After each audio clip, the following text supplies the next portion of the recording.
सुनाचं आयुष्य चांगलं वाईट जे काय घडवायचं ते सासूच्या हातात असतं.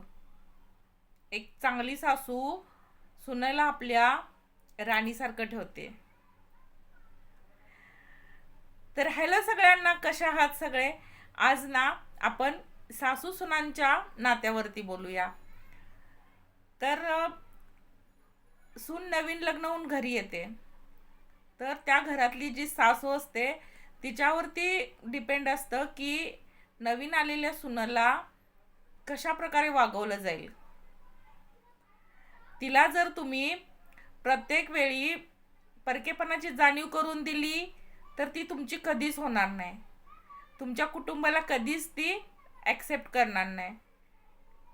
ते जर तिला वाटलं की हे माझे म्हणजे नवीन असतानाच तिला जर वाटलं, ही जाणीव जर सासूनं करून दिली की हे कुटुंब तुझं आहे, आजपासून हे किचन तुझं आहे, तुझ्या नवऱ्याला काय हवं ते तुझं तू बघ, तुझा दीर आहे तुझं तू बघ, तुझी ननंद आहे तुझं तू बघ, हे जर स्वतः सासूनं सांगितलं तर एका स्त्रीचं एक नवीन मुलगी आलेली असते, तिचं आयुष्य सोन्याहून पिवळं होतं. आणि तेच जर ती सासू हे माझं घर आहे असा जर रुबाब दाखवा लागली तर ती परकी आलेली जी सून असते ती कधीच त्या घराला आपलं मानणार नाही. कारण त्या घरात तिला अशी वागणूकच दिली जाते की आपलं म्हणण्यासारखं हे सगळं सासूच आहे. ती विचार करणार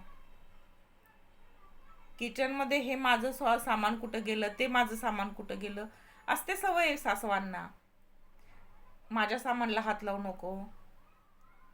अरे तुझं सामान आहे, ठीक आहे ना, ते तुझ्यानंतर तुझ्या सुनाचंच आहे का? तुला वर घेऊन जायचं आहे मड्यावर? नाही ना. मग एक सासूमुळं चांगलं आयुष्य का वाईट आयुष्य हे मुलींचं ठरतं.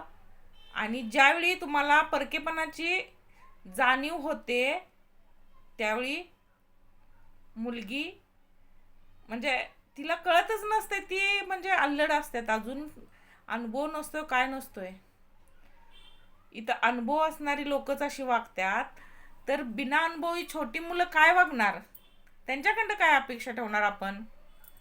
जिथं सासवा सुनांवरती अधिकार गाजवायला लागतात.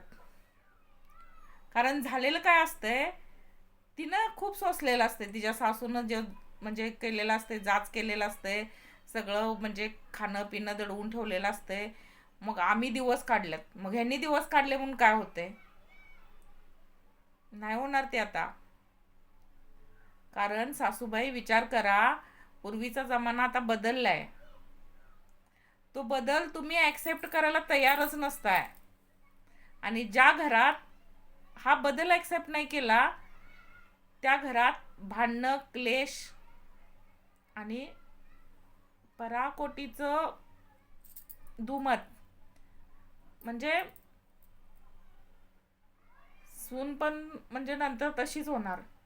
कारण 4 दिवस तुम्ही तुमचा अधिकार गाजवाल, नंतर तुमचं आयुष्य कुणाच्या हातात असतं? सुनेच्या हातात असतं. तिच्या ओंजळीनं तुम्हाला पाणी प्यावं लागतं. तिच्या ओंजळीनं पाणी प्यायचं म्हणजे माझा सांगण्याचा हेतू काय आहे की ती जे नवीन असते तोपर्यंत तुमचं शांतपणे ऐकून घेईल. ज्यावेळी ती ह्या घरात रुळेल त्यानंतर तुमची जबाबदारी तीच घेणार आहे ना. तुमची मुलगी तिचा संसार सोडून इथं येऊन राहू शकत नाही तुमचा सांभाळ करायला. तिच्या आयुष्यात तिचं ती खुश असते. मग सूनच तुम्हाला तुमच्या आजारपणात, तुमच्या प्रत्येक गोष्टीत सूनच तुम्हाला उपयोगी पडणार आहे. म्हणून ज्यावेळी ती नवीन असते त्यावेळी तिच्या हातात सगळं सोपवून टाका. काही तुमचं नसतं, हे वस्त्र सुद्धा आपलं नाही.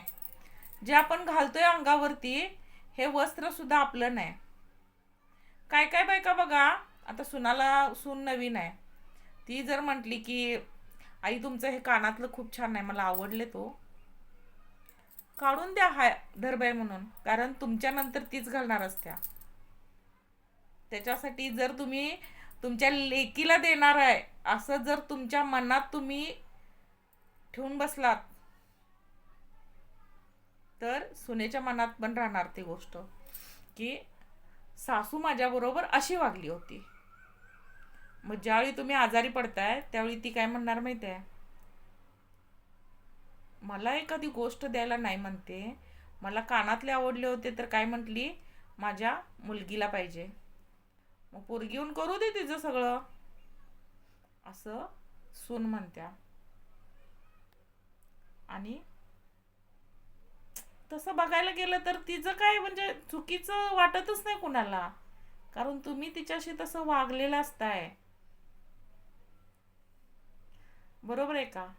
आजकाल असं जमाना राहिला नाही की जाऊ दे सासू तशी वागली म्हणून आपण तसं वागायचं नाही. हा जमाना आत्ता नाही. पूर्वी होता तुमच्या काळी की सासू कशी जरी वागली असली आपल्याबरोबर नवीन असताना, सुनेनं चांगलंच वागायचं, सुनेनं तिची सेवा करायची, सासू सासऱ्यांची सेवा करायची. कारण पूर्वी काय होतं, नवऱ्याचं दांडकं होतं. आता नवराच बायकोच्या मुठीत असतोय. नवरा पण म्हणणार, होय आई तू चुकल्यास. आजकाल तुमचीच मुलं म्हणणार आई तू चुकल्यास, त्यामुळं ती आता तशीच बोलणार तुला.